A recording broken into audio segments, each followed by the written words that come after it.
don't want to see Tyler Perry's hands all over your Nia Long. No.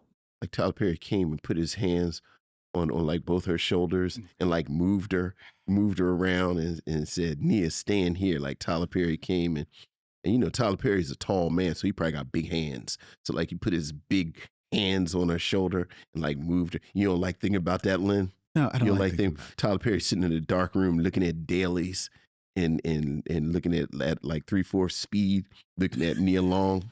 You don't want to think about that, Lynn? You don't think about that? I wasn't thinking about it. You don't want to think about like Tyler Perry with like a light meter next to to Nia Long's face, trying to get you got to get the lighting right. You don't want to think about that. Tyler Perry coming into Nia Long's trailer and saying, Nia Long, I want you to have a wig from my personal Medea collection for this scene. Young Junk! Hey, welcome to the Micheaux Mission, 2 men, 1 podcast, every black film ever made. My name is Len, a.k.a. the Bat Tribble. And as always, I'm joined by my partner. Hey, this is Vincent Williams. Tonight, we are closing out the month of February with Vincent's selection for tonight's stop on the mission as we go to that year of 1994 to visit Laurence Fishburne in director Bill Duke's Hoodlum, also starring Andy Garcia, Timothy Roth, and Vanessa Williams. Vincent's selection for this stop on the mission brought to you, as always, live from Young Junk, Philadelphia's premier video podcast palace, and streaming to Instagram, streaming to Facebook, and streaming to YouTube, where each and every one of you are out there in the chat. Hello, missionaries. Good evening, one and all. Vincent, we come to the mission today with a heavy heart. We do. As the world in general is mourning the passing of Roberta Flack. Yeah. Passed away yesterday, February 24th. The 88 years young Roberta Flack, a timeless songstress of the 70s into the 80s, multiple Grammy Award winning singer, writer, performer, and really someone I actually looked up to see if has there ever been any negative criticism or controversy around Roberta Flack? Zero. Yeah. The AI overview was nope. Yeah. Like she is impeachable. Universally beloved. Roberta Flack passed away. We send our condolences to her families and her friends.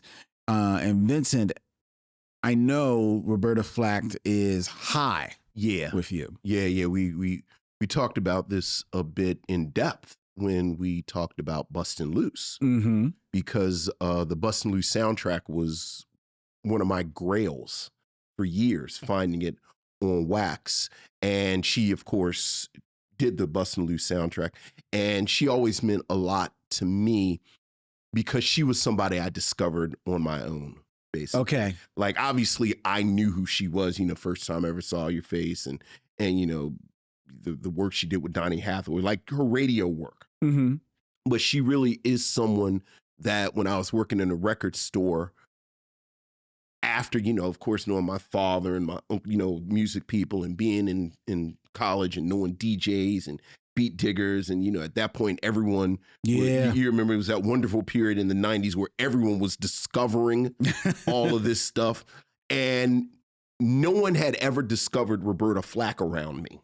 So like I discovered Roberta Flack on my own, and I've said it before, like she has this 5-album run. Yeah. Where it's like First Take, Chapter 2, Quiet Fire, Feel Like Making Love. There it is. There it is. What is it? I'm looking at the blue. It's blue. I'm looking at it. It's a blue cover. Oh, hold on. I will tell you in a second. I just no. What I'm typing here. something about the blue light. Yeah. But just an extraordinary, and then of course, again, the two albums with Donny Hathaway. Roberta Flack and Donny Hathaway, and Roberta Flack featuring Donny Hathaway, and then the aforementioned Bustin' Loose soundtrack. Just an extraordinary songwriter and musician and singer. Yeah, and very supportive. I think the great factoid that we all just got a few weeks ago was she was a detail in the Luther Vandross documentary. And Luther used to be her backup singer, and he talks about her, quote unquote, firing him because she pushed him to go and pursue his own career. So, the album you're talking about actually was just called Roberta. No, it's not Roberta. That's not it? It's Blue by, make me take out my phone. I'm sorry that you have to take out your phone. Not take out my phone. I'm looking. Blue Light in the Basement from 1977. Oh, you know what I'm thinking of? I looked at something. I was looking up. I saw a blue cover. So right. You were thinking about Mr. T Rap. You were getting it confused with the Mr. T Rap. Perhaps. Yeah, it happens. It happens. It happens. It's funny you talked about discovering Roberta Flack on your own. When I was coming up, I fell in love with Denise Williams because of Silly of Me. Yeah. Right. And I would just play that all the time. And then one time I was over my older sister's home, and she was playing Denise Williams, and I was listening to it. And then for whatever reason, and this is the days of record players. Sure. So spinning a record. So he was playing that. And then she flipped and she played Feeling Like Making Love by Roberta Flack. In my mind, I'm thinking, oh, she's still playing Denise Williams. Right. And I'm like, it sounds a little different. Yeah. I was like, oh, I kind of like that. I like that. I don't remember that. And that's when she said, no, this is Roberta Flack. And I was like, oh. And that was when I discovered Roberta Flack. And I was like, wow, that's different. Just a purity of voice that came through to my young ears. Just like, wow, this is absolutely amazing. Look, what I've been, and it's one of my favorite songs of all time. It's a song called Gone Away. And I think it's on First Take. It's actually a Curtis Mayfield and the Impression song, but Donny Hathaway arranges it for. And it is chilling. Like, it gives me chills every time I hear it. So yeah, it's a real loss. A real loss. And somebody pointed out yesterday, Chris Jasper of the Isley Brothers passed, and of Isley, Jasper Isley. He was in Isley, Jasper Isley, but then they joined the Isley Brothers. So then it's you're an Isley brother, right? Well, I think he's a cousin. I think he's a cousin, but remember 3 + 3, which is the only Isley brother I can name. Put on 3 + 3, where it's the original Isleys, and they joined up with, I think it's the 2 younger brothers who would be the 2 Isleys, and then Jasper, which was Christopher Jasper. So, like Ron and them said, yeah, I guess them young boys is all right. We put them in the band. Now we all Isley brothers. I think somebody actually pointed out that did Jerry Butler pass away? Jerry Butler did pass. He passed away. Yeah, Jerry Butler passed as well, which is a shame. Yeah, a real loss. It was big losses. Full disclosure, I was not a big Jerry Butler fan. I know a Jerry Butler song. Yeah. I just can't name one. Yeah, but it's legend. He's a legend. Yeah, so but you know what? Unfortunately, this is what happens. Yeah. This is what happens sometimes. You'll pass away. A famous person will pass away. And it's like, oh my God, it's so bad. And then somebody else will steal their thunder. I mean, look. It happened to the first one that comes to my mind is Groucho Marx. Groucho Marx passed away. And maybe an hour later, Elvis Presley passed away. I'm pretty sure Suzanne Summers died the same time Michael Jackson did. Was it Susan? Yes, I think it was Suzanne Summers. It was Suzanne Summers. People were like, Suzanne Summers, Michael Jackson. Yeah. Okay. But yes, so Rest in peace, Roberta Flack. This is completely inappropriate. I know it's, but I always think when I met Octavia Butler, I told you I was her body man for the day, and I was driving her around.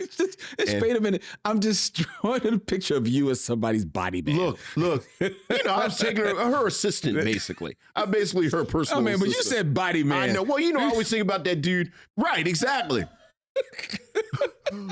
But I joked with her and said I had to get her to where she needed to be safely, because if something happened and I crashed, everything would be about her. And it'd be like, unnamed graduate student also dies. Like, everyone would come out and talk about Octavia Butler, and then in the 5th paragraph, and also unnamed graduate student. Oh my God, is Octavia? Who's that? Nobody. Unnamed graduate student. That was her body man. It's like, here's an old conversation we had. Remember, like, for years, nobody talked about the Big Bopper dying? That's right. They talked about Buddy Holly forever. And then they made La Bamba, and then people said Buddy Holly and Richie Valens. Mm-hmm. But no one ever talks about the Big Bopper died too. No, he was So I think the lesson to take from that, don't go places with famous people. 1. 2, don't die at the same time as famous people. Or like people more famous than you. That took a turn. That took a turn. Really. But rest in peace. Rest in peace to all. Let's land there. Unlike the Big Bopper and Buddy Holly and Richie Valens.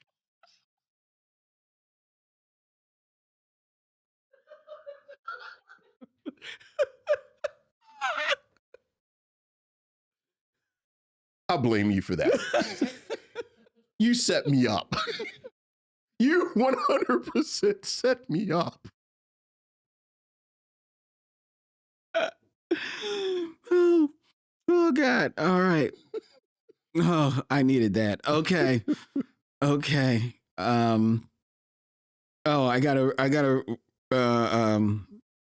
Somebody corrected us. It was not Suzanne Summers who died with Michael Jackson. It was Farrah Fawcett. It was Farrah Fawcett. Okay. It was Farrah Fawcett. Okay. I'm not going to say a word.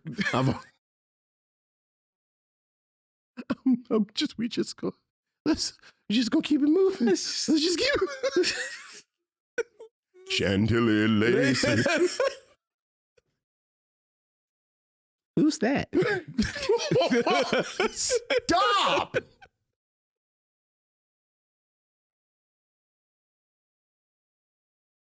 Oh my God, wouldn't that be the most random controversy? Oh God. Like the Big Bopper estate gets angry at us.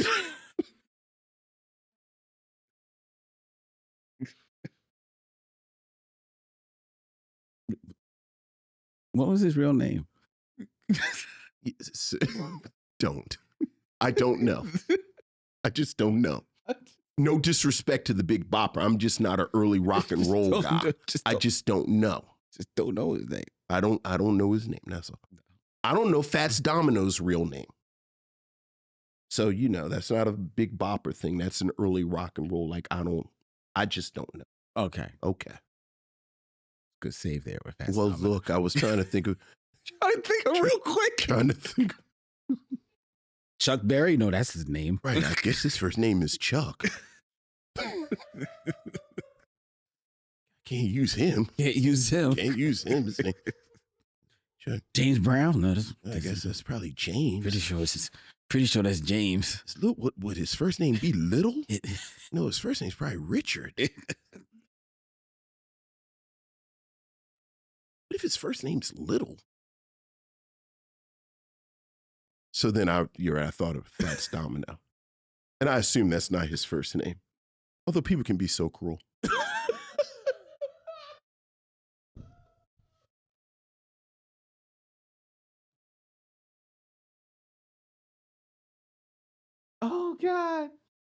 Oh God.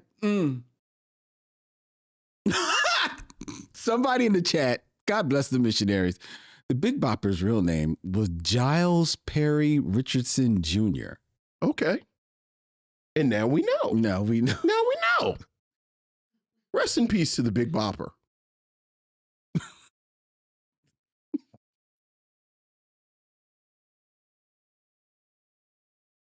See, but now we know why nobody remembers him. Oh my God, will you please? So they thought he was black. His name is Richardson. Giles Perry Richardson. Did that sound like the Big Bopper? Look, yes. Why don't we land here and keep? Now I can blame you. All right. Let's move on to your emails, or as we like to call them, missives from the missionary. So what else is going on, Len? We have emails, Vincent. Ooh, missives from the missionaries.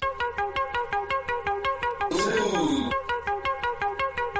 Ooh. Ooh, missives from the missionaries.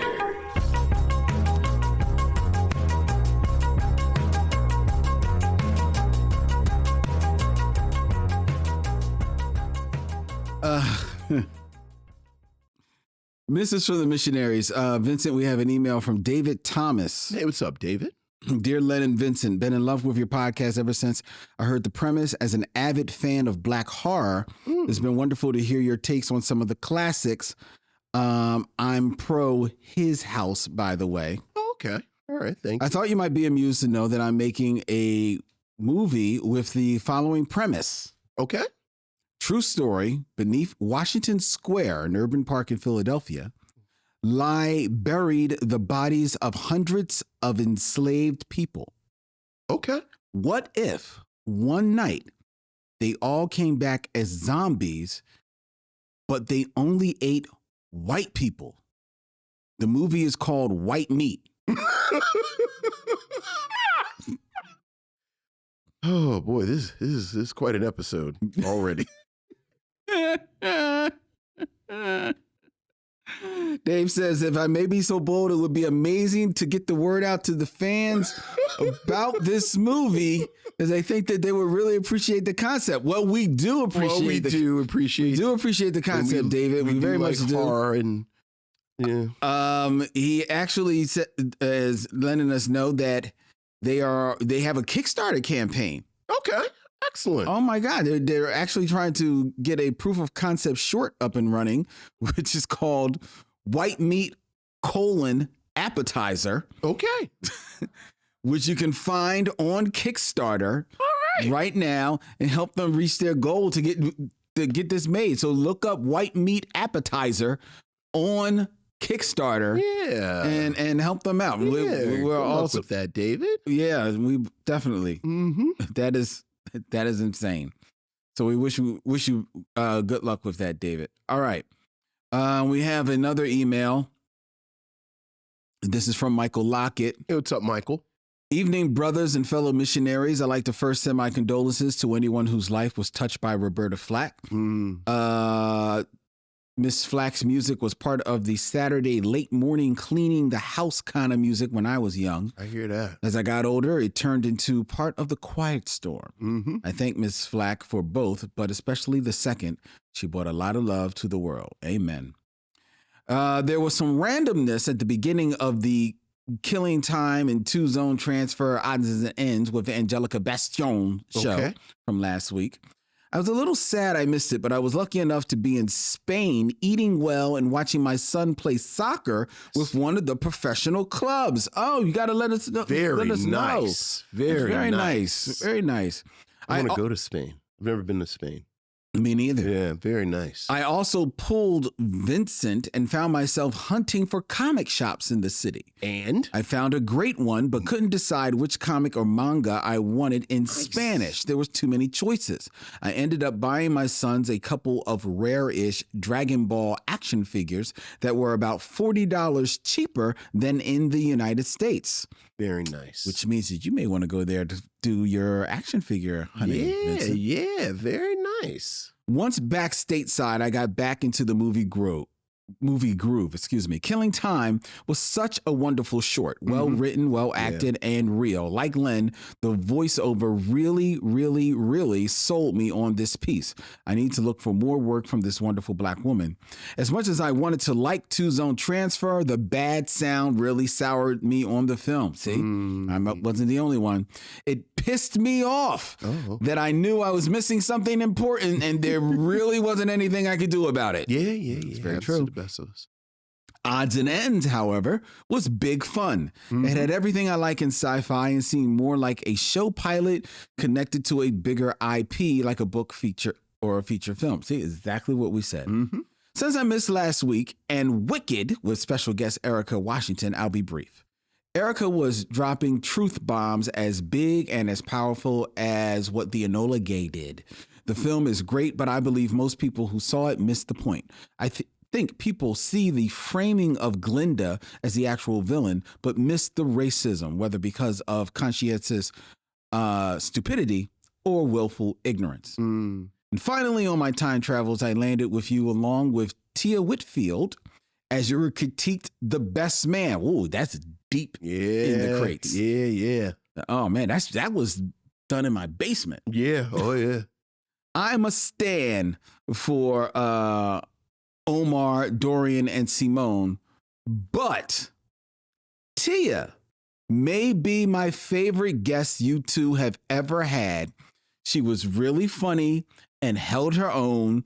The more I watch The Best Man, the more I love it. It is solid filmmaking and storytelling in every way. I wish they had never made the subsequent films and waited until waited until maybe 2030 to drop a film where everyone is in retirement and dealing with their legacies with each other and their children. Oh, that's a good call. Good call. And Tia was a great guest. Yeah. She absolutely was a great guest.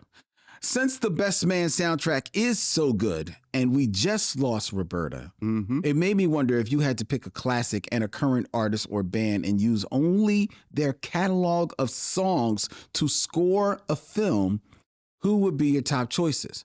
One caveat, however, no Donny Hathaway or Curtis Mayfield allowed. I quickly go to Stevie Wonder and Beyonce, but a part of me wants to pick the Isley Brothers, Sade, or Maxwell. All the best, Michael. First of all, Stevie Wonder has already done kind of like a soundtrack. I mean, but even though I guess he did Jungle Fever, and he has songs on. How many songs are on The Woman in Red? I think, does he do the whole soundtrack? I think the album is him. Right, so he does that, and he does The Woman in Red, and then he did Stay Gold. And his music is in a bunch of stuff. The Outsiders soundtrack. Because isn't As in Best Man? It's not on the soundtrack, but it's in the movie. It's in the movie. So like his music has been in movies. I guess, sometimes they don't have a license to do. And one of my favorite jokes of all time in a movie is around Stevie Wonder in High Fidelity, which is about a 90s record store, which, as you can imagine, I love. There's a moment where father comes into the record store and says he wants to get a copy of I Just Called to Say I Love You for his daughter. And Jack Black is the most stereotypical but quite honestly accurate depiction of a snobby music store clerk of all time. And he says, there's absolutely no way that your daughter wants that song. There's no way your daughter wants to hear that song. And he goes, is she in a coma? So, the joke is, of course, Stevie Wonder, I Just Called to Say I Love You is this cheesy song. So they're like taking a shot at Stevie Wonder. But then the movie ends, and it's one of my absolute favorite movie endings of all time, where John Cusack's character has had this up and down relationship with his girl the whole movie. And of course, he's a music guy, so he makes mixtapes. Yes. And at the very end, he says, I'm finally making a mixtape for her. It's all music that she likes. I'm just getting to the point where I know that. And then the movie goes off and Stevie Wonder's I Believe When I Fall in Love with You, It'll Be Forever comes on. And it's just perfect. So that is a good movie. I need to watch it again. Oh, how much do I love High Fidelity? I haven't seen that in a long time. Yeah. I haven't seen that in a long time. But I would also pick Stevie Wonder. Is Stevie Wonder is he off the table?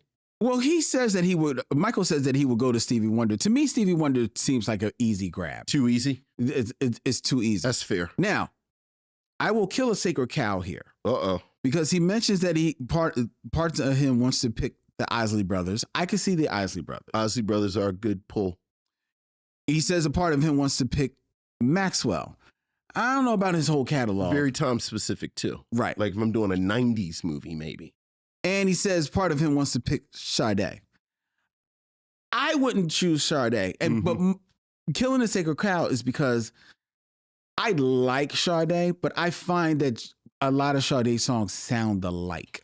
I swear it's like I don't even know you. They just sound. So you're talking about it's a soundtrack that's in the same mode throughout the entire thing. And it doesn't go.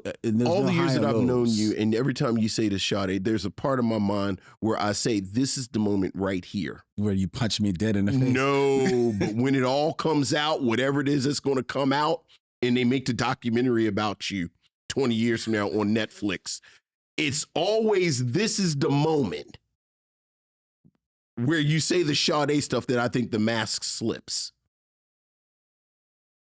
That's how I feel. I know. Oh, I believe you. I wouldn't go to Sade. If I had to pull somebody's catalog to create a soundtrack, Stevie Wonder is definitely an easy get. He didn't say Prince. I think you could do a lot of work with Prince. Mm-hmm. You could do a lot of work with Prince. So Prince is a good one. He took Donny Hathaway off the table, Which is also a good one to pull from. I will say outside of Prince, Stevie's a no-brainer. I'll say, here's one for you. Okay. It might be a bit of a stretch. I'll say Lettucey. I can see that because Lettucey works in a lot of different contexts. He said we can't use Curtis Mayfield, so I'm assuming he's saying we can't use Curtis Mayfield produced people. Because I think both Aretha Franklin and Gladys Knight could have done, like have catalogs you can pull from.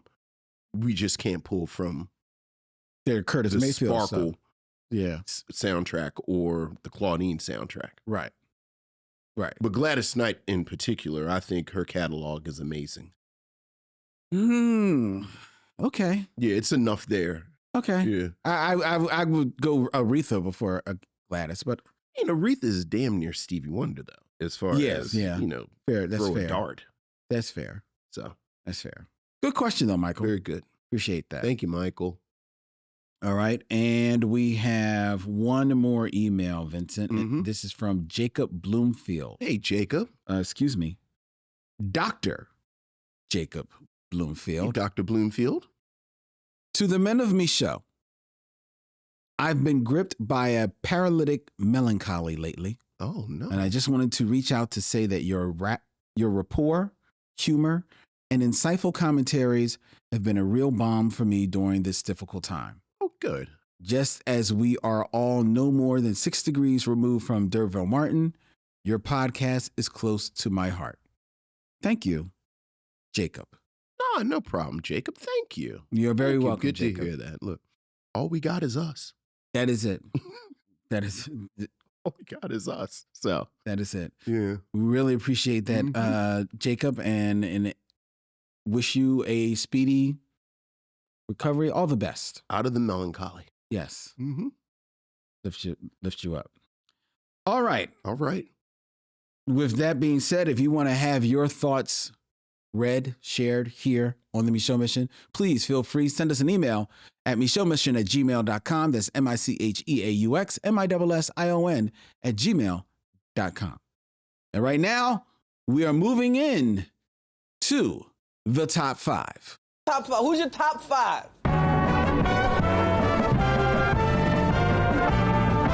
My top 5 is. My top 5 is. My top 5 is. My top 5 is. My top 5 is.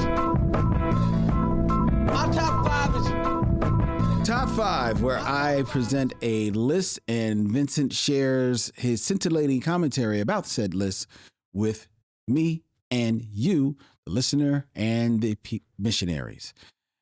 Vincent? Yes, sir. We have reached the end of February. We have. This is our last show in February, Black History Month. Mm-hmm. And in theme, Mm-hmm.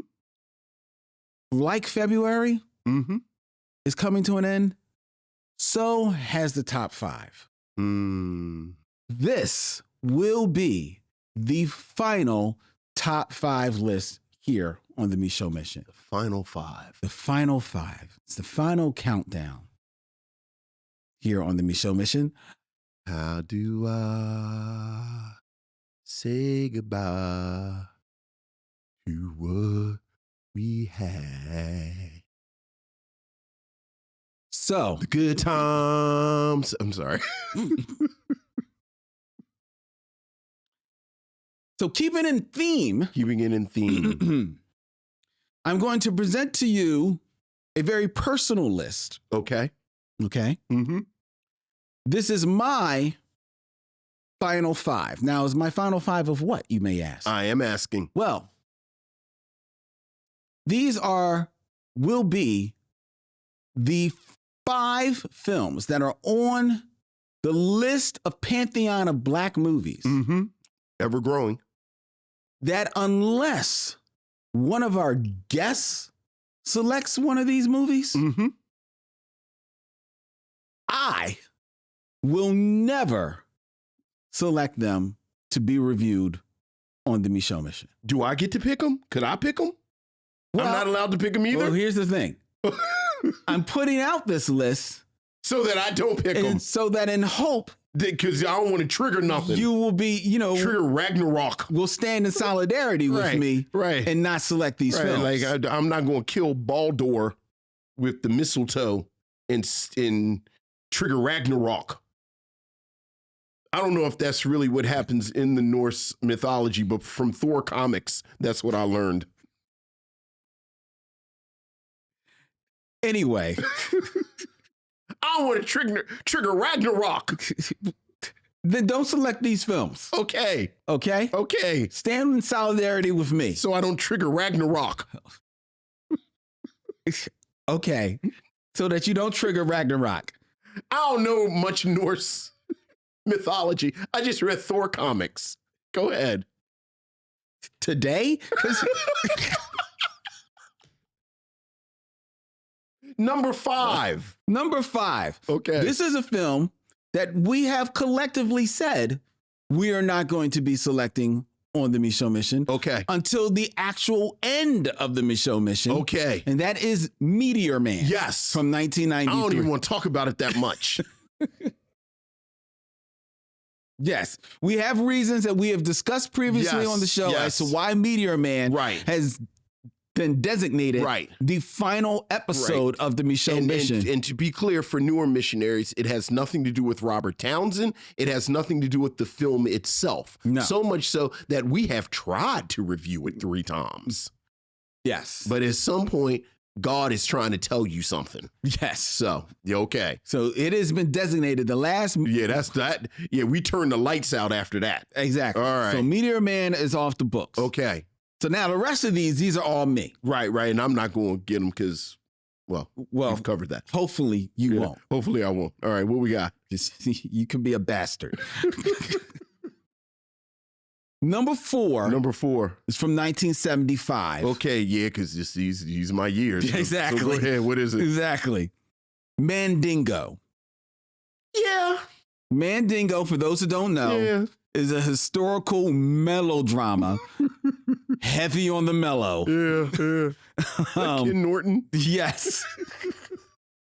Produced by Dino De Laurentiis. Oh, Lord. The film stars Perry King as Hammond, the son of a cruel slave owner Seems a little redundant. Who is known to rape the female slaves on his father's plantation, and his father orders him to marry a white woman to produce grandchildren with no black ancestry. Hammond marries Blanche, played by Susan George, his cousin, who becomes jealous that he pays more attention to his black lover, Ellen, played by Brenda Sykes, than to his wife, leading Blanche to force the Mandingo fighting slave, Meade, played by boxer Ken Norton. Ken Norton, that's right.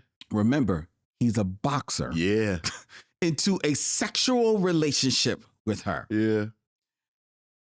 I saw this movie when it came out in 75. I probably saw it maybe 2 or 3 years after it came out. Okay. No, because I definitely saw it on video cassette. So it must have been like maybe about 10 years later. But I saw it on video cassette, thinking that I was buying just one of those silly blaxploitation movies. Right. This movie scarred me for life. Mandingo is terrible. It is a horrible movie. Yeah. It is a horrible, horrible movie. Yeah. It's scarred me for. I didn't think any one way about Ken Norton as a boxer. Sure. But I can never look at Ken Norton afterwards. And there's an entire sub-genre of these movies. Oh, yeah. These sort of slave exploitation movies.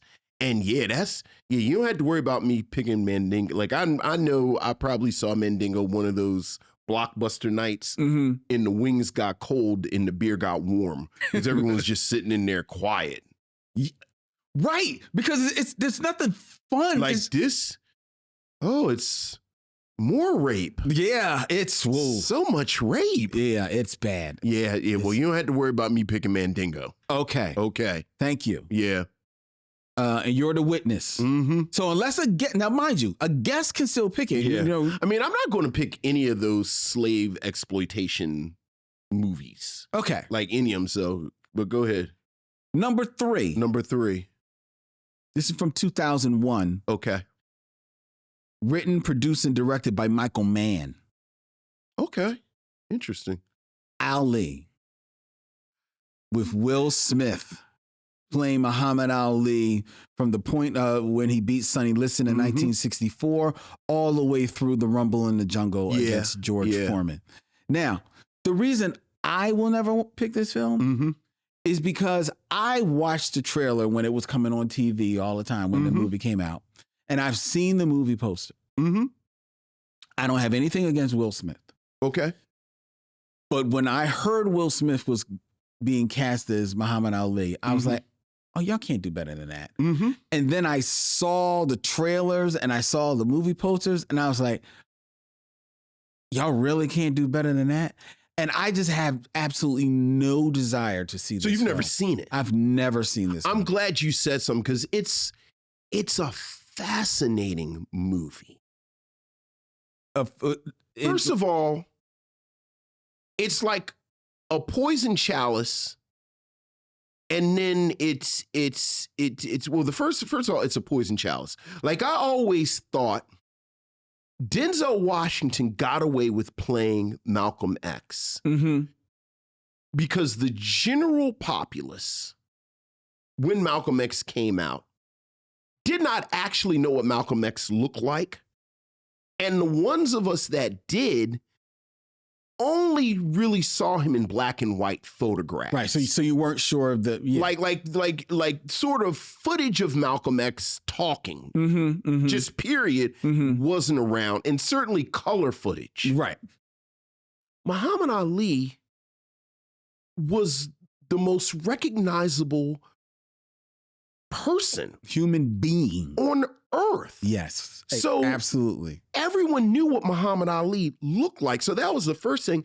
And then secondly, by the time Ali came out, Will Smith had entered into that, you know, that mode that I always talk about with Oprah Winfrey, where Will Smith is so recognizable that you really just need to play a version of Will Smith. Yeah. Or else it's like, what are you doing right now? Like Hitch? Okay, well, obviously you're Hitch. Bad Boys, Well, that's the other thing. He's always played pretty much himself. That's He's like Tom Cruise in that way. Point. Like you're playing you. Yeah. Like you really, it's the Will Smith character. Right. So like Will Smith, who is super recognizable as Will Smith, playing one of the most recognizable human beings in recorded history, it was always a weird fit. Mm-hmm. And I'm kind of fascinated by that, but not fascinated enough to pick it. Yeah. Pretty sure that's the movie where I noticed that Jamie Foxx could really act, though. Yes, and I've heard that. Yeah, like Jamie Foxx kind of steals. Because he plays the movie. Bundini. Yeah. Yeah. And he's really good. I've seen the pictures and he looks like, he's spot on. Yeah, but no, that's not good enough for me to, you don't got to worry about Olive. Oh, very good. So you're in solidarity. No, yeah, but I'm glad you said something because that very much is something I've wanted to talk about because it's like just a fascinating kind of film. Okay. Yeah. All right. Number 2 from 2004. Okay. Written and directed by Terry George. Okay. Don Cheadle and Sophie Okonedo in Hotel Rwanda. Yeah, you ain't got to worry about me picking. That's. Have you seen it? No. It's really, really good, but it's really, really sad. And that's why I haven't seen it. It is. I've only seen it once. That's exactly why I haven't seen it. Now, oh my goodness! I recognize people who I respect. Say it's a great film. It's a great film. And in the days of when digital media meant something, not digital, physical media meant something. When I saw Hotel Rwanda, I said, you know what? I want to own this movie. So I own it. Sure. But I've never seen it. It is gut-wrenching. I just do not. I has never been in the mood. It is gut-wrenching to put this movie on. Like it really is. Yeah. And for those who don't know, it's based on the Rwandan genocide, which occurred during the spring of 1994. The film depicts Rusesabagina's efforts to save the lives of his family and more than 1,000 other refugees by providing them with shelter in the besieged Hotel des Mille Collines. Hotel Rwanda explores genocide, political corruption, and the repercussions of violence. And one day, one of our guests on the Micheaux Mission will select this. Hotel Rwanda is tough. But until then, it will not be I. Yeah, you don't have to worry about me picking that. It will not be Vincent. Yeah, that's a tough one right there. And now we come to the number 1. The film that you will never pick. I will never pick. All right, let's see what this is. This is from 2014. Produced, written, and directed by Tyler Perry. Okay. You really pushing it right now. Now, I don't have anything against choosing Tyler Perry movies, except this one. And which one is this? This is Tyler Perry's The Single Moms Club. Now, you don't want to see your girl sullied by Tyler Perry. You don't want to see your girl sullied by Tyler Perry. You don't want to see Tyler Perry's hands all over your Nia Long. This film stars Nia Long, Wendy McClendon-Covey, Zuli Hino, Coco Brown, Amy Smart, and Terry Crews.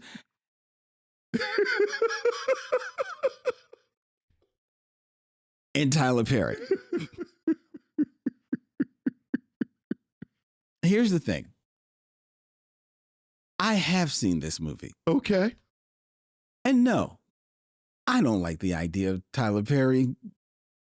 Like Tyler Perry came and put his hands on like both her shoulders and like moved her around and said, Nia, stand here. Like Tyler Perry came and Tyler Perry's a tall man, so he probably got big hands. So like he put his big hands on her shoulder and like moved her. You don't like thinking about that, Len? No, I don't like things. You don't like about like Tyler Perry sitting in a dark room looking at dailies. I don't know if he looks at dailies. He doesn't seem like somebody who would look at dailies. But for the sake of the bit, Tyler Perry sitting in a dark room looking at dailies and looking at like 3/4 speed, looking at Nia Long. You don't want to think about that, Lynn? You don't think about that? I wasn't thinking You don't about want it to think about until like now. Tyler Perry with like a light meter next to Oh my next God, to Nia Vincent- Long's face, trying to get you got to get the lighting right. You don't want to think about that with Nia Long and Tyler. You don't want to think about What were in these Tyler Perry. Thor comics that you were Tyler reading Perry. today? You don't want to hear. You don't think about Tyler Perry coming into Nia Long's trailer and saying, "Nia Long, I want you to have a wig from my personal Medea collection for this scene." You don't want to think about that. You don't think about Tyler Perry and at like the table with saying, "Nia Long, I'm going to eat half this bagel. Would you like the other half of the bagel?" You want to think about Tyler Perry with Nia Long like that, Len? You don't think about Tyler Perry and Nia Long? There's your entire reel, Dylan. No, I don't want to think about You don't that. think about that? But that's not the reason. Okay. The reason is because I have seen this movie, as I have mentioned. Nia Long is not good in this movie. No. Nia Long is really bad. No. Really, Uh-huh. really bad. Uh-huh. Uh-huh. And I don't want to do a review where I have to give a bad review to Nia Long. I actually have not seen this film. Does Tyler Perry play her love interest? I honestly can't remember if he plays her love interest. All right. I can't remember. Damn, he's a fool if he didn't. I mean, shit, what's the point of being Tyler Perry? That's like, what half these guys that do movies. Right, if you have Nia Long in the movie. That's why half these guys that do movies, they cast her because they've always had the dream of her as their love interest. Yes.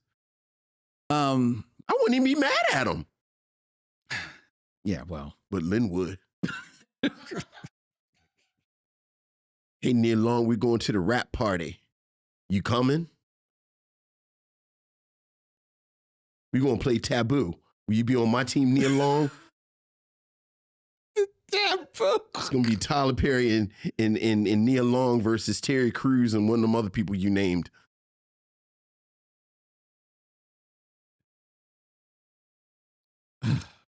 Okay, so that's the top five. All that is the right. final top five. All right. Here on the Micheaux Mission. All right.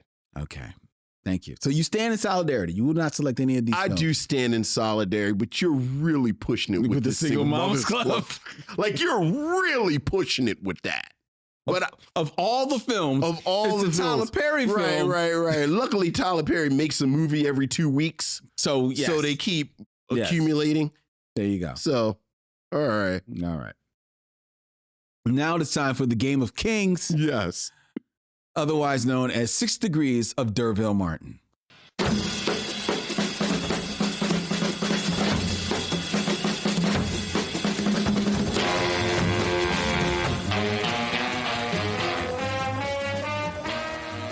6 Degrees of D'Urville Martin, where I have 2 actors. I present them to Vincent, and he has 6 films or less to connect them to D'Urville Martin. That man who can star in any black film of his choosing, and I will select that for the Micheaux Mission. There you go. All right. Vincent, we are going to keep this in theme. Okay. I just told you about 5 films that I will never select for the Micheaux Mission. Okay. Myself, I won't select them. I have 2 actors who, when I see them in films, do I really have to see that? Ooh, tough. Yes. And number 1 in 6 films or less, connect D'Urville Martin to Tyrese Gibson.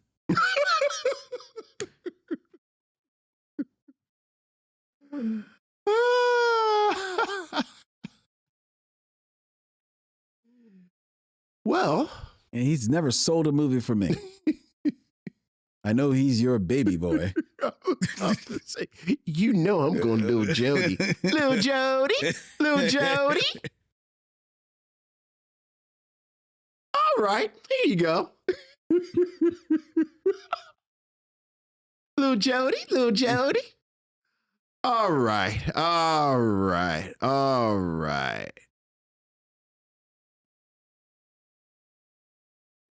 Oh, this is interesting. Because we just talked about The Jerk. Mm-hmm. Here you go. Here you go. Derville Martin is in 5 on the Black Hand Side with Dick Anthony Williams. Mm-hmm. Dick Anthony Williams is in The Jerk. Yes. With Steve Martin. Steve Martin is in Little Shop of Horrors with Tisha Campbell. Yes.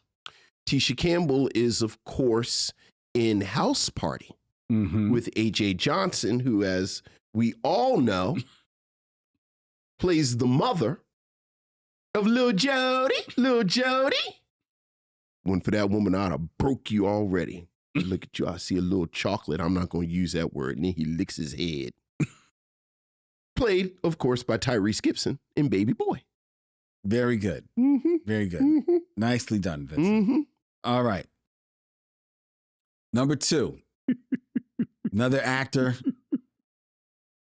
He's never sold a movie for me. Oh, it is real tough. This may actually be, honestly, for no real true reason except I just do not enjoy this person's acting. Okay. Ever. Okay. No, except in one scene. One scene. And you will know the scene when I name the actor. Okay. So in 6 films or less, connect Derville Martin to Esther Roll. You and your Esther Roll. I don't even know what Esther Roll is in besides Driving Miss Daisy and Down in the Delta. What else is she in? She's been in not a lot, but she's been in a few movies. She's good and Down in the Delta too. She's good. She has a bit of dementia, and she plays that character really well. Okay. And there is another movie that you're not naming. It doesn't matter because I'm going to use Down in the Delta. What else is it? The Mighty Quinn. Is she in The Mighty Quinn? she dies in The Mighty Quinn. No, I never forget The Mighty Quinn because Cheryl Lee Ralph is so shiny and brown. She's brown. And shiny. I don't even remember what else is in The Mighty Quinn. It's like, ooh, Cheryl Lee Ralph. But Down in the Delta, I'll use that. Okay. Who do I want to use in Down in the Delta to get to her? It's Alfred Woodard. It's Wesley Snipes. It's Al Freeman. You can connect to this movie. Oh, I can connect to a bunch of people. But this is what I'll do, though. So I'm trying to expand a little bit, do a little different things. Because Derville Martin is in Hitman with Bernie Casey. No, he's in Sheba Baby with Pam Grier. Pam Grier is in Hitman with Bernie Casey. Okay. Bernie Casey is in I'm Gonna Get You Sucker with Anne-Marie Johnson. And then Anne-Marie Johnson is in Down in the Delta with Esther Roll. Okay. Yeah, because she plays Wesley Snipes' real bougie wife. That's right, Monica. Because she real thin and light skin in the 1990s. So she got to play a bougie bitch. That's the only role she can play. She was mad that Vanessa Williams got to play a more well-rounded role in this. It was like her and Vanessa Williams was battling each other because we light-skinned skinny girls in the 90s, so we got to be the bougie bitch. Vanessa Williams is not in Down in the Delta. No, I said she fought with. Yeah, they did, right. Oh. Those were you're right. They were the two fighting over the roles. Oh yes. Yeah. Well, Vanessa Williams took all her lunch money. Her work. She took all her lunch money. Anne-Marie Johnson was home looking at soul food like, I could have played Terry. Yeah, but all right, in a different universe. You could have connected to Loretta Devine. She was in Down in the Delta as well. Is Loretta Devine in Down in the Delta? I don't remember her. She's plays Zania. I don't remember her at all. I have actually never seen the film, so it's not bad. I've heard good things. It's not great, and I've shortlisted it a couple of months, and then I always end up picking something else. You have the longest short list in America. I know, but it's not bad. It's a solid movie. Okay. It's solid. All right. Alfred Woodard's film career is spottier than you'd think. A actor of her stature. Well, unfortunately, that is the truth of black actresses. Yeah. You know? Yeah, but you through think, no fault of their own. you think Alfre Woodard has like a Angela Bassett level of body of work. And she really doesn't. No, she doesn't. Yeah, and it's a shame. Yeah. All right. That's 6 Degrees of Derville Martin. It's now time for us to turn to our review of Hoodlum from 1997, an American crime drama that gives a fictionalized account of the gang war between the Italian-Jewish Mafia alliance and the black gangsters of Harlem that took place in the late 20s and early 30s. The film concentrates on Bumpy Johnson, played by Laurence Fishburne, Dutch Schultz, played by Tim Roth, and Lucky Luciano, played by Andy Garcia. This film was written by Chris Baranco and directed by Bill Duke, and is Vincent's selection for this stop on the Micheaux Mission. Vincent, what say you of Hoodlum?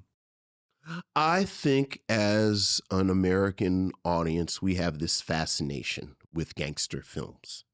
And certainly at the time when these people were alive, they were larger than life. And then very soon, many of them were fictionalized to this point. So, you know, you have Lucky Luciano, you have Dutch Schultz, you have the organization, I mean, the commission, you know, all of this that we think of.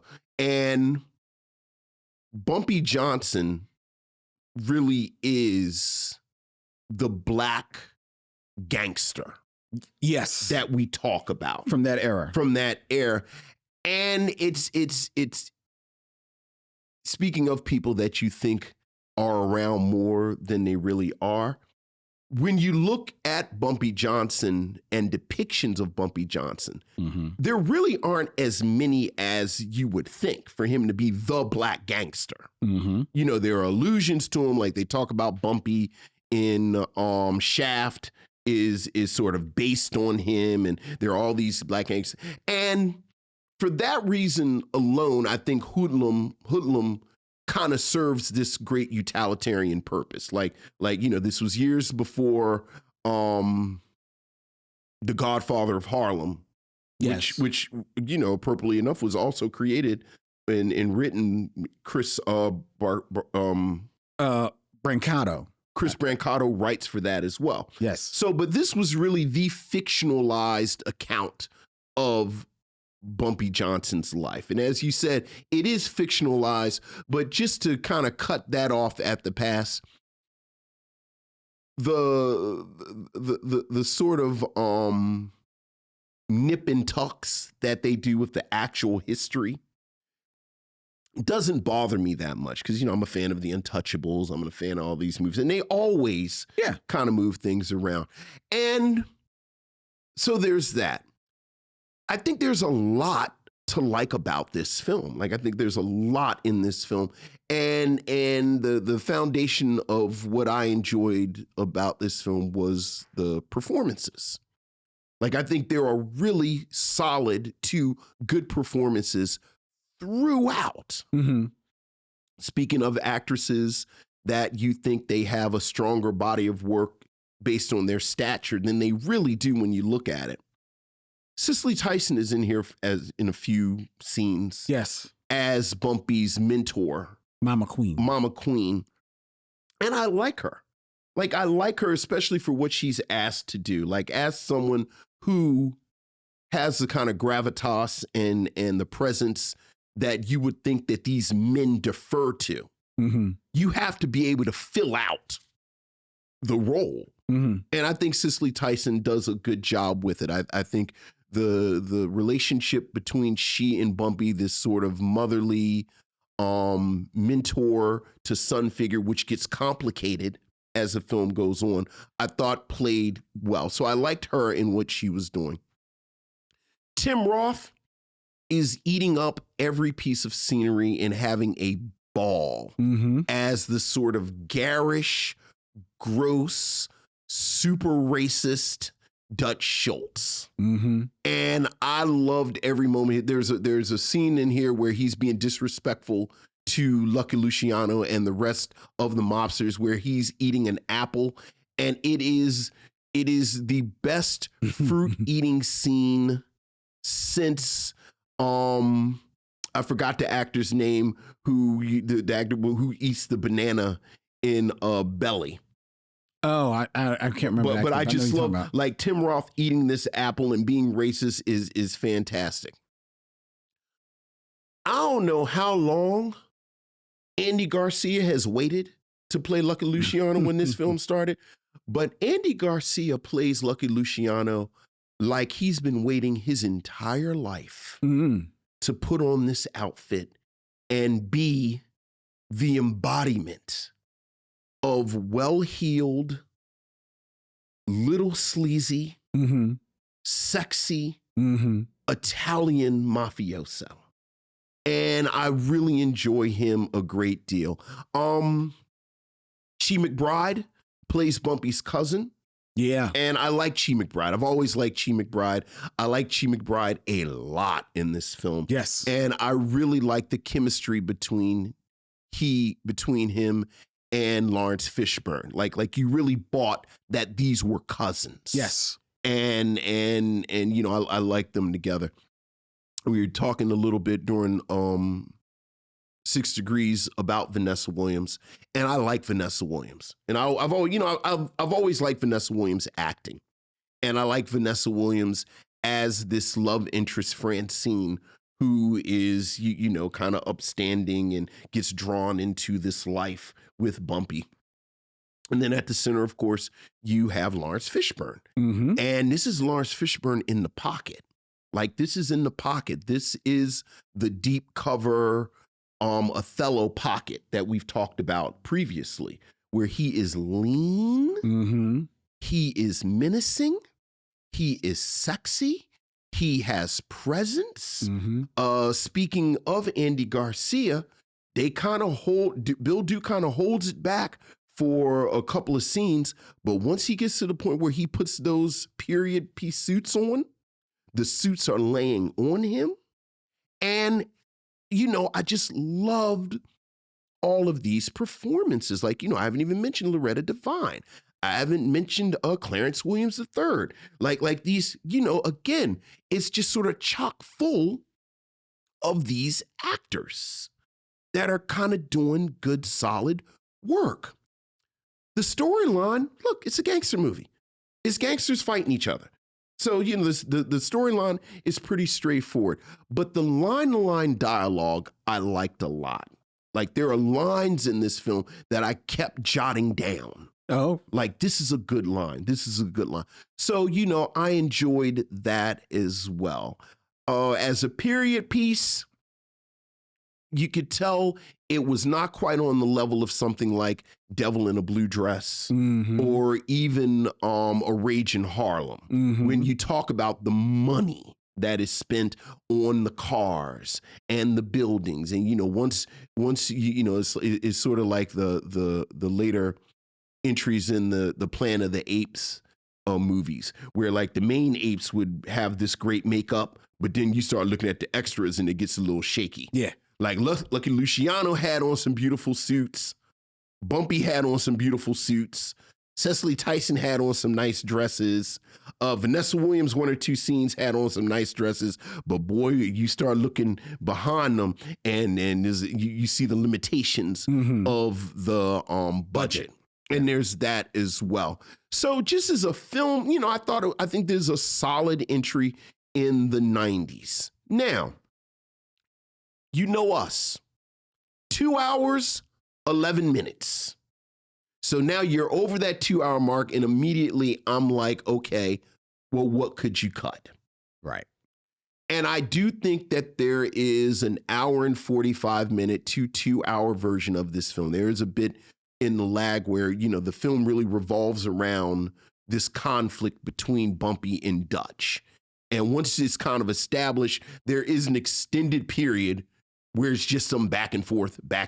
You know, they even use montage at one point where it's like, no, okay, we get it. Right. They're going back and forth. I will say this about the length and about how the film ends up falling. I enjoyed so many of the performances that all the way to the end, even through the sort of, just sort of the rate of attrition that you get in a gangster movie. So of course people are going to die. There are enough actors that I'm enjoying all the way to the very end that scene by scene, I enjoyed it. So they're just on a sort of practical level, there's that. But then B, I really enjoyed the fact that the last half hour or so, you get the repercussions of what this war has on Bumpy and his relationships with people. Like, I think some of the strongest scenes were towards the end between Laurence Fishburne and Chi McBride. There's a dynamite scene between Laurence Fishburne and Vanessa Williams at the end that I really like. They complicate Clarence Williams' character a bit by the end so that, again, I felt the 2 hours and 11 minutes, absolutely. But if I were going to make cuts, I don't know if I would cut at the end. Like, I'd cut some of that middle part because, again, I really, there's a point where, I talked about his complicated relationship with Cicely Tyson's character. Like, things get real muddled by the end. And I appreciated that where throughout the film, they sort of deal with this, this sort of nuanced, what do you do with this black man who is actually a criminal? But then the community kind of holds him up as a Robin Hood figure. And textually, the film addresses that. Like, I think you're just a thief. At the end when he and Chi McBride are arguing, it's like, well, Dutch's men are black and our men are black. And no matter who wins, all I know is it's just black men killing each other. And you have that as well that I thought was enough, again, to hold my attention. So that by no means do I think this is a perfect film. Like I kind of get why we don't talk about this film as much as, sort of the period piece that you would think of immediately with it, something like Devil in a Blue Dress. But ultimately, I enjoyed it. Okay. Yeah. You were talking about the commentary on the blacks killing blacks. I like the whole idea. Mama Queen talks to Bumpy about not wanting to start a war in Harlem against the Italians because she recognizes that war is not going to take place on their streets. Right. It's going to take place right here. Right. Where we're going to be killing our own people, So, and that is a complication that the movie does speak to, it gives voice to, because it is a reality, regardless of how much for self you are living, you are always still thinking about your community more so. So I did appreciate that about the film. You talked about the performances. I really did like Chi McBride in this. I think he may have been my favorite performer in this film.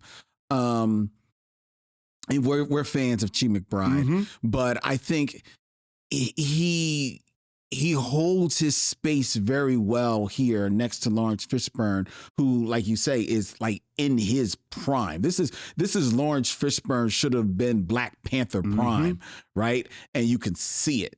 And for Chi McBride to hold that space and especially considering that he is at once supposed to be I think an audience surrogate a little bit for this film, as well as being a bit of the comic relief for this film. He still holds his space and still has depth to his character. So I really appreciated him. And Laurence Fishburne, like you said, is in the pocket, is right in the pocket. I think Bill Duke, and I wouldn't be surprised if Andy Garcia is a contemporary of Bill Duke, because I think if you are a person of a certain age at this point and you're working in movies, especially if you're an actor and you're thinking about like, oh, if I ever get the chance to. If you're an actor, it turns into a director and now is moving more into direction because by this time, Bill Duke has already done A Rage in Harlem and a couple other films and some TV shows. If I ever get a chance to, and he finds out that he's going to do Hoodlum, and this is going to be, I'm doing a gangster movie. And it's set in the 30s. Yes, I'm doing it. And it's not, and A Rage in Harlem, as much as it was a period piece, it was still kind of like more fictitious in his characters. But now I'm playing with the, like, you know, the mythology of gangster. When you're talking about dealing with Lucky Luciano, Doug Schultz, like you're right in that world. It's right in that world that you've kind of like been reading about and seeing movies portrayed your whole life. And I get to play in that sandbag. I am there. So I'm pulling out all the tricks. Oops. Excuse me. In the Godfather, they had the scene where, you know, you had the montage of the newspapers, you know, and the bullets being blazing. Very Public Enemy #1. Right. Here's mine. You know what I mean? You know, everybody's got their 30 suits on, the cars, like, line them up. We can only afford how many? 10? We'll make it work. We will make it work, man. What? We can use the back lots of what sets? Here we go. Road trip. At some point, I think it's a guy holding up a cardboard cutout of a car. Yo, Bill's like, I will make it work. This is my time. Quiet on the set. He is there. Mr. Duke, there are only 4 people here. And y'all all be quiet. But it's just the montage. It's the montage. And Andy Garcia, I'm playing who? Dude. Andy Garcia, I don't know if this is true. Something tells me Andy Garcia is like, I would not be surprised if he is like this big historian of gangster history. Right. So he plays Lucky Luciano. And there's a scene where Lucky Luciano, you're introduced to him, and he has this dog. And he hands off his dog to somebody. His dog is named Bambi. He's like, here, to walk Bambi around for me, right? Lucky Luciano actually did have a dog named Bambi. Yeah. Oh, yeah. Bambi doesn't show up for another like 6 years. No. But I bet Andy Garcia said, oh, we're going to make it work in this movie. Look. Yeah, because I don't know when I'm next going to play Lucky Luciano. He got a taste of the gangster life. I just looked up. He was in Godfather 3 for 45 minutes. And he said, oh, yeah. This is the life for me. That's right. And that wasn't a period piece. So this is a period. That wasn't a period. That wasn't a period piece. Right. Now I get it. This is my Godfather. He's like, wait, ain't no flashbacks? This is my Godfather. They probably in the deleted scenes, he's running around with an orange. Right. I guarantee. Right. I guarantee. Like, this is his Godfather. He is all in. He is in. He is in. He is on the set every day. Every day, you need me in this scene? This is in Mama Queens. He's like, okay. Mr. Garcia, this is an Arby's. I could be in blackface in the back. No. Everyone was like, no. It's not that period. Right. So they were in their bag. Yeah. They were in their bag for this film, right? So, and God bless them. Yeah. God bless them. Right. If I may be allowed, one man moment. Okay. Vanessa Williams is a very, very beautiful woman. Yeah. Oh, yeah. Because she came on the screen and I honestly, Vanessa Williams. Sure. But she came walking down the street in this movie and I was like, wow, there's the sun. I mean, there's the sunshine. That's that beauty pageant training. Ooh. Like she actually does walk like, no doubt. Yo, she's, all right, man moment over. she's not bad in this film. She's not bad.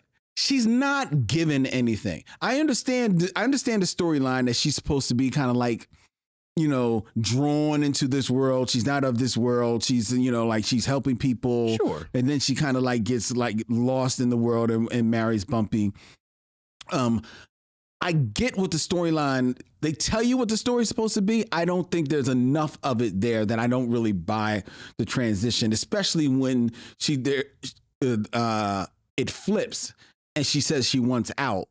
And I didn't buy that flip because I didn't see her necessarily. I didn't see the switch in her. She bought in, but I didn't see the buy out. Okay. You know, so it came very abrupt for me. I give you the scene where it happens is a powerful scene because of her and Laurence Fishburne and some of the staging of it, but I just didn't necessarily buy the build up. Yeah, I didn't feel. Okay. I didn't feel it was earned. Loretta Devine, always a pleasure. Always a delight. You know, it's just like a credit to any film that she's in. And she's good in here for what she is asked to do. She's not asked to do much at all. Neither is, still very early in her career, Queen Latifah. Yeah. In this film. Yet in the 2 scenes that you see her, you're like, there's something there. And you know what's coming. Right? So there is a good deal to like about this film.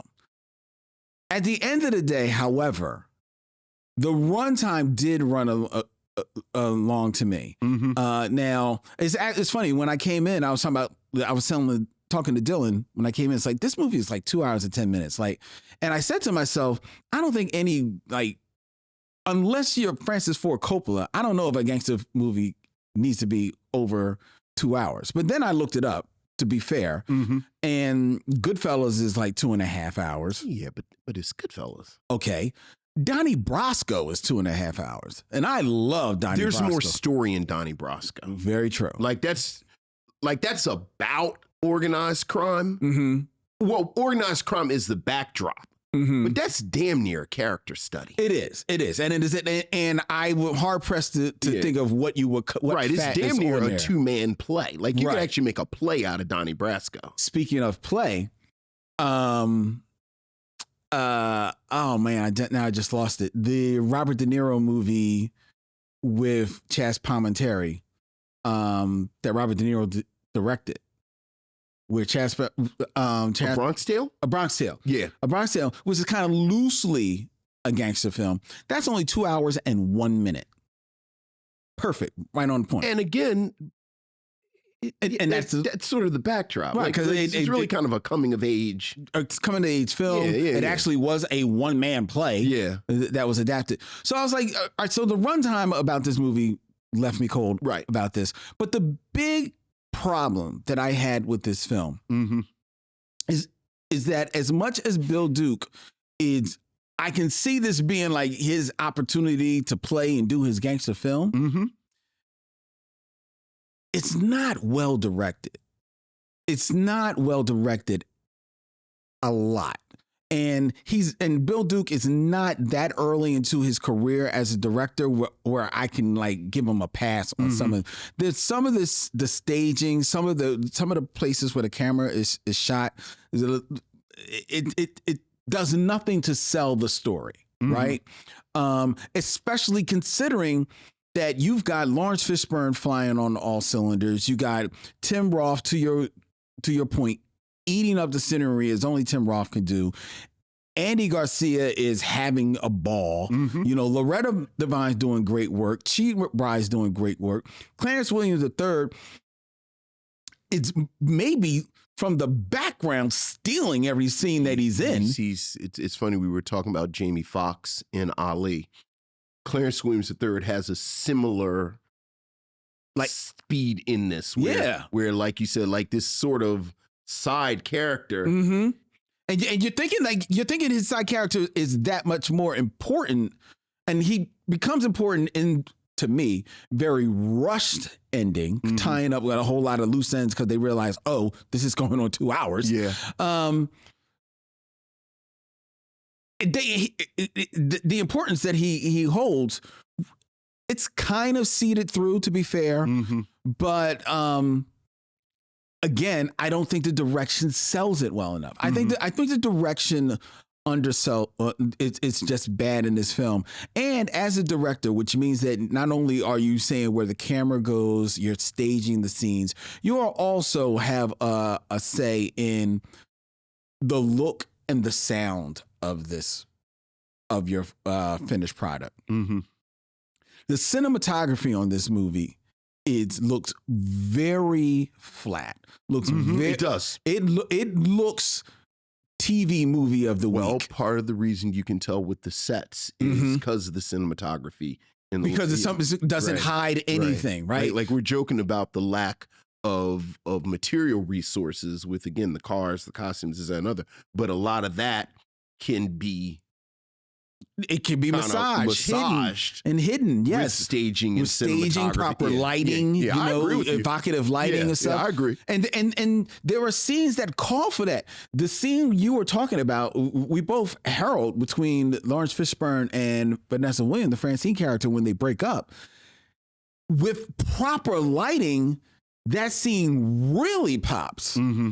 But it's the acting, a bit of the staging, but everything else about it is just very TV flat. Right. And then the music is tonally off with this entire film.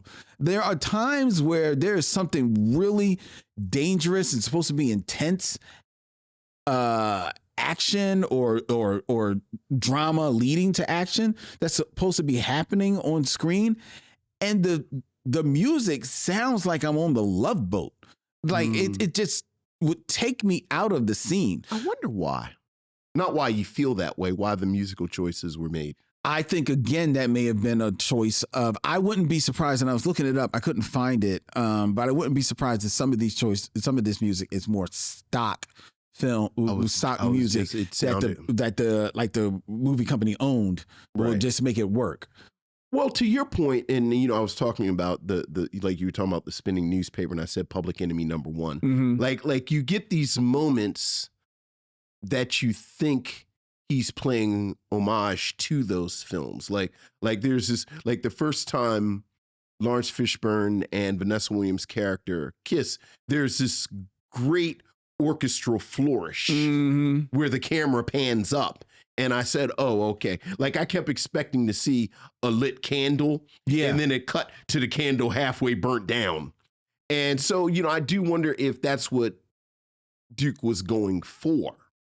But it's sort of like, I think what we're saying is it's like the old adage, when you get work done, like you can get it done fast, you can get it done in a quality way, or you can get it done cheap. But you got to pick 2 out of the 3. Yes. Like you can't get all 3.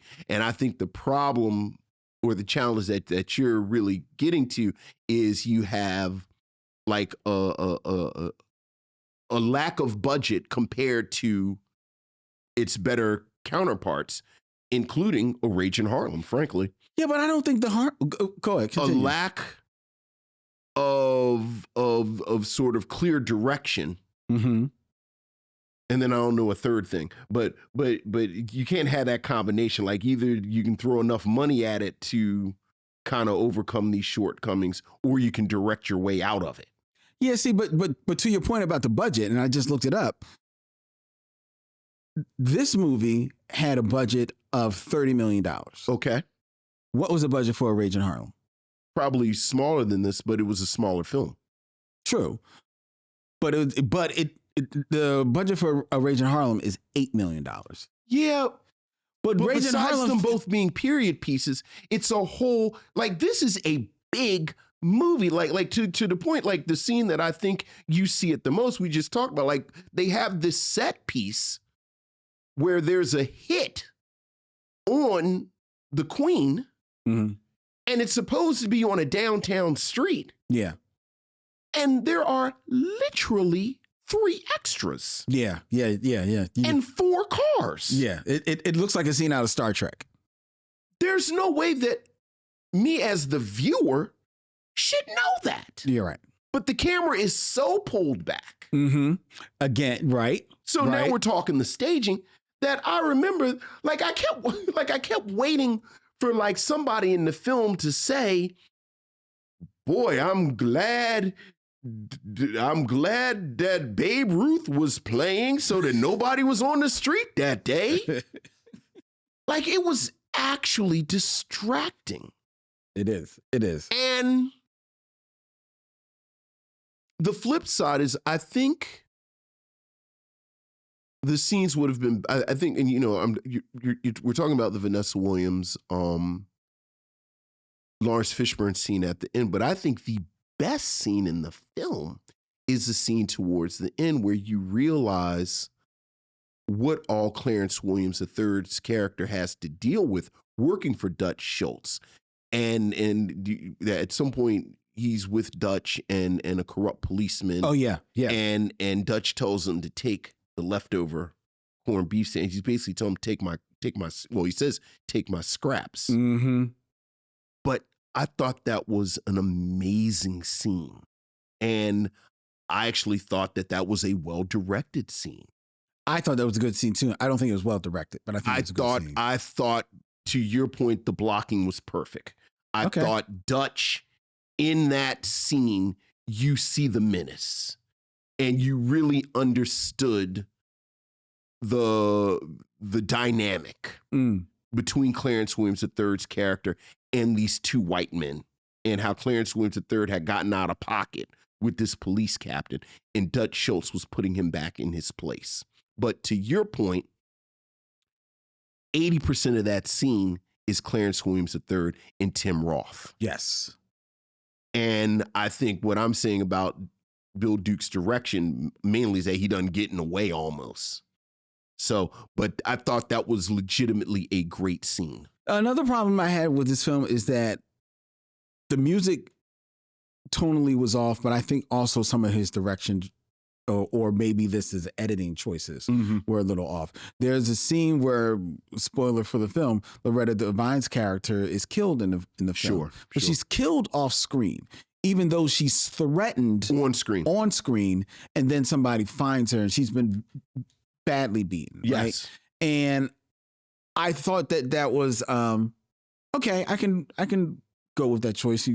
Why do you need to show violence? Right. I actually really like that choice to not show it. Yeah. You like that choice because why? I thought that could get very close to exploitive. To showing the beating, right? Showing them beating up Loretta Devine and this, that, and other. Like the character moment in there was Clarence Williams saying, "We don't have to do this," and was that Dutch that actually kills her, or the other henchman? You don't see who kills her. No, but I think it's Clarence Williams III and the other henchmen that are there with her beating her up, and he says, "Don't get soft on me," and I got everything I need from the scene. Like, she's going to die. So, like, I didn't need to see it. Okay. So I actually like that choice. But it is a choice. Fair. It is a choice. It is a choice. But earlier in the movie, early on in the beginning of the film, there's a scene where Dutch Schultz guys break into one of the policy houses and they pull this woman out of there. And you see that thug punch this woman twice in the face. But that's establishing who they are at the beginning of the film. Like, that's the beginning of the film. That's fair, but I don't think you needed to see this guy punching a woman in the face twice. I thought that was powerful because it was Dutch and Clarence Williams III. Well, it was actually just Clarence Williams III. I'm sorry. And one of the henchmen. Right, but my point is it was a mixed race gang. Yeah.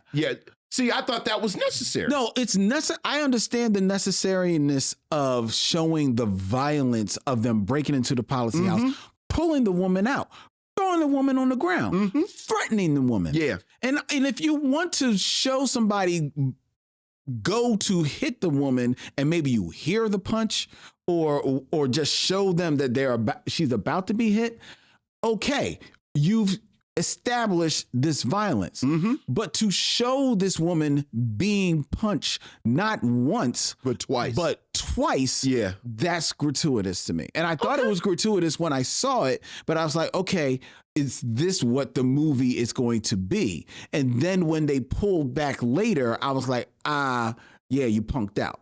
Because that means that earlier it was gratuitous, or it was something that could have been edited out. Yeah, I didn't bother. I didn't mind the choices in that order. I didn't mind. But Okay. now we're just, and to be clear, I'm not going to fight too hard. I'm pro for women getting punched on camera, but I understood the Fair. But ultimately, at the end of the day, though, I want to recommend this film. Okay. But it's a very, very, very, very soft recommendation. Okay. And that is only because there are Laurence Fishburne, as heralded his career as he rightfully has had. There are few films where he is really in this prime moment where he is the lead. Yeah, this pocket. This is that pocket. And Vanessa Williams doesn't have that great of a filmography either. Mm-mm. You will rarely see Chi McBride as good on screen. I think outside of Roll Bounce, I can't think of anything he's better in. And there's always a good time with Clarence Williams III. Andy Garcia is having fun. Off the top of your head, I'm not going to fight anyone who says that he's better in Purple Rain. Where's Clarence Williams III better than than his performance in this film? Off the top of your head. And I am literally doing it off the top of my head with Clarence Williams III. Well, he is good in American Gangster because he plays Bumpy Johnson in American Gangster. Yeah, but he's gone. Okay, but he's good in it. He's in one scene. Well, I liked him. Right, he's in one scene. I liked him. Yeah. I'm sorry. Right. I'm sorry. Yeah. I did. But no, you're right. He's probably maybe, and even in Purple Rain, he's just so powerful in Purple Rain. But he really ain't in Purple Rain that much. He's only in like 2 scenes in Purple Rain. He's just so powerful in it. Oh, Lord. But you got a girl? Yeah. You love her? You think about getting married? You gotta suck the cigarette. Never get married. Like, damn, Clarence Williams III? No wonder the kid is crazy. I wear pants like that too if you were my father. That's a stretch. But so are the pants. See what you did there. What about you? Would you recommend that people see Hoodlum? I would. I would. I think you are absolutely right. Even though when you said it's a very soft recommendation, and then you listed like 4 different things that were great about it. But I'm similar to it. Besides what you've said already about the performances, I really did like this exploration of the price you pay when you kind of live this life. You know, speaking of people who you can tell, we were talking about Andy Garcia and saying if I ever get the chance. And of course, the specter of The Godfather is over all of this. Mm-hmm. But you really did get the sense that Chris, screenwriter again, Brancato had that sort of wonderful part at the end of The Godfather 2, mm-hmm.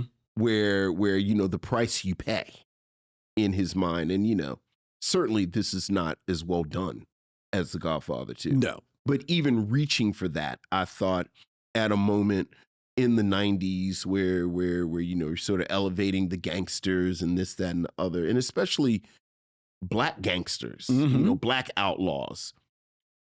I appreciated that. Like, I appreciated this moment, and I thought this was something that parallels very nicely with the work that Laurence Fishburne was doing, appropriately enough, in Deep Cover. Yeah. Where we talked about Deep Cover as this sort of noir where there is no morality and you do kind of have to pay the price for this. So again, I do think there are problems. It's the budget and, again, 2 hours and however many minutes, but I also recommend it. Okay. Yeah, I also recommend it. Well, there you go. That is our review of Hoodlum, missionaries. If you disagree or agree or want to share your thoughts, you can feel free to share them via email at micheauxmission@gmail.com. That's micheauxmission@gmail.com. Or you can join us every Tuesday night live here and share it in the chat along with all of the missionaries. Each and every one of you out there, thank you so much. We lean on you. We look forward to, we don't always go to the chat, but trust me, we're always looking. We are. Because I think people come to watch our show just so they can have a show in the chat. Which I love. It's community. It is a community. They have a good time. Again, all we got is us. That's it. So that's it. And I'm glad us is us. Thank you. Yeah. Before we tell you the Loretta Devine movie that we'll be reviewing next week here on the Micheaux Mission, I invite you, if you are in the Philadelphia area, you can join Vincent and I next Wednesday, March 5th. That's right. Is it next? Wow, it is next Wednesday. Oh, yeah, that's next week. Next Wednesday, March 5th at Bryn Mawr Film Institute for the Be Real Micheaux screening series return as we sit with our good friend Stephanie Watts to review Alma's Rainbow. Really looking forward to that. From 1994. Yeah, I'm looking forward to it as well. That's going to be a good time. At Bryn Mawr, tickets are on sale right now at brynmawrfilm.org. If you're in the Philadelphia area, it will be great to see you because we'll have free pretzels for everyone. Yay! All right. The Micheaux Mission is a proud member of The Podglomerate. ThePodglomerate.com. They make podcast work such as ours, which streams every Tuesday night at 7 p.m. live from Young Junk, Philadelphia's premier video podcast palace. You can book yourself in one of the many studios that they have here at Young Junk by emailing our producer Dylan at youngjunk.com. That's DYLAN at youngjunk.com. Book your time right now. Spaces are going fast. The Micheaux Mission is available on all of the social medias, Instagram, Facebook at Micheaux Mission. You can also find our show as an audio podcast on Apple Podcasts, Spotify, or every place that you find podcasts.